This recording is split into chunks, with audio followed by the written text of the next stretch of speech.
श्री शिवाय नमस्तुभ्यम मित्रों, आप सभी को हमारे चैनल में स्वागत है। चलिए जानते हैं कि 2025 में पुत्रदा एकादशी कब है। इससे जुड़ी संपूर्ण जानकारी इस वीडियो के माध्यम से बताऊंगी, बिना स्किप किए लास्ट तक देखना है। हर साल 2 बार पुत्रदा एकादशी आती है, पहली सावन मास में और दूसरी पौष मास में।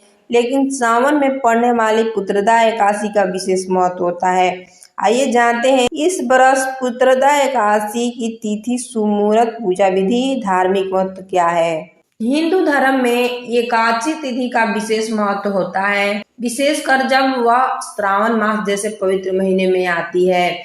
हर माह 2 बार पड़ने वाली एकादशी तिथि भगवान विष्णु को समर्पित होती है, लेकिन श्रावण शुक्ल पक्ष को एकादशी, जिसे पुत्रदा एकादशी कहा जाता है, उसका स्थान सबसे उत्तम माना जाता है। इस दिन व्रत और भगवान विष्णु की पूजा का विशेष फल मिलता है। इस दिन सच्चे मन से उपवास रखने और भगवान के चरण में भक्ति भाव अर्पित करने से संतान की सुख समृद्धि और सभी दुखों से मुक्ति का मार्ग खुलता है। यही नहीं, इस दिन भगवान विष्णु के साथ साथ भगवान शिव की आराधना भी की जाती है, जिससे यह व्रत और भी प्रभावशाली बन जाता है। हर साल 2 बार पुत्रदा एकादशी आती है, पहली मास श्रावण में और दूसरी पौष मास में। लेकिन सावन में पड़ने वाली पुत्रदा एकादशी, जिसे पवित्रोपना एकादशी भी कहा जाता है, साथ ही विशेष महत्व होता है। इस वर्ष पुत्रदा एकादशी की तिथि,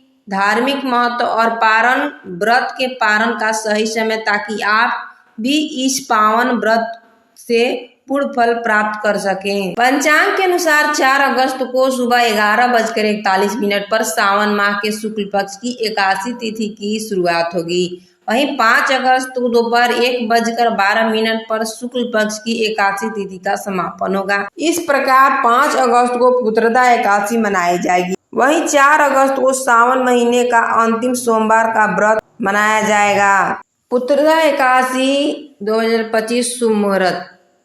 शुभ मुहूर्त का ब्रह्म मुहूर्त, पूजन का ब्रह्म मुहूर्त प्रातः 4:20 से प्रातः 5:02 तक है। रवि योग प्रातः 5:45 से प्रातः 11:23 तक है।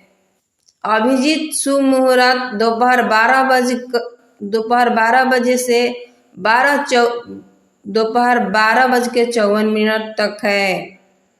शयन काल पूजन शुभ मुहूर्त शाम 7:09 से शाम 7:30 तक है।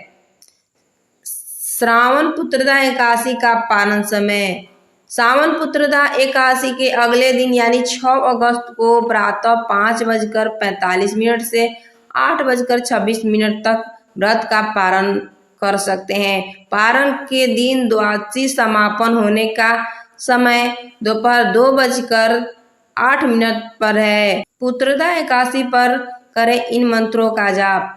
श्री विष्णु मंत्र, ओम नमो भगवते वासुदेवाय। कलेश नाशा श्री विष्णु मंत्र, कृष्ण वासुदेवाय हरे परमात्माय प्रणत कलेश नाशाय गोविंदाय नमो नमः। विष्णु गायत्री मंत्र, नारायण विद्महे वासुदेवाय धीमहि तन्नो विष्णु प्रचोदयात्। हिंदू धर्म में एकादशी व्रत का विशेष स्थान है, और जब बात पुत्रदा एकादशी की हो तो इसका महत्व और भी बढ़ जाता है। इस व्रत को हर साल 2 बार रखा जाता है, पहली मास में और दूसरी बार पौष मास में। श्रावण महीने में पड़ने वाली पुत्रदा एकादशी का आयोजन अगस्त में होगा, जबकि पौष मास की पुत्रदा एकादशी दिसंबर या जनवरी में पड़ सकती है। श्रावण की पुत्रदा एकादशी को पवित्रोपना एकादशी भी कहा जाता है, और इस दिन विशेष रूप से भगवान विष्णु की पूजा का विधान है। इसके साथ ही इस एकादशी पर भगवान शिव की आराधना करने से भी विशेष पुण्य फल प्राप्त होता है। मान्यता है कि जो श्रद्धालु इस दिन पूरी श्रद्धा और नियम पूर्वक व्रत रखते हैं, उन्हें संतान सुख की प्राप्ति होती है, पारिवारिक खुशियां और जीवन के कष्ट से मुक्ति मिलती है। यह व्रत विशेष रूप से उन दाम्पत्यों के लिए अत्यंत फलदायी माना जाता है, जो संतान प्राप्ति की कामना रखते हैं। ज्योतिषियों की माने तो सावन माह के शुक्ल पक्ष की एकादशी तिथि पर कई मंगलकारी योग बन रहे हैं। इनमें से इंद्र योग का संयोग सुबह 7:25 तक है। वही रवि योग का संयोग 5:18 से सुबह 11:23 तक है। इसके साथ ही शिववास योग का संयोग दोपहर 1:13 से है। इन योग में लक्ष्मी नारायण की पूजा करने से साधक की हर मनोकामनाएं पूरी होती है। अगर वीडियो अच्छी लगे तो चैनल को लाइक, सब्सक्राइब, दोस्तों के साथ शेयर कर देना। धन्यवाद। राधे राधे।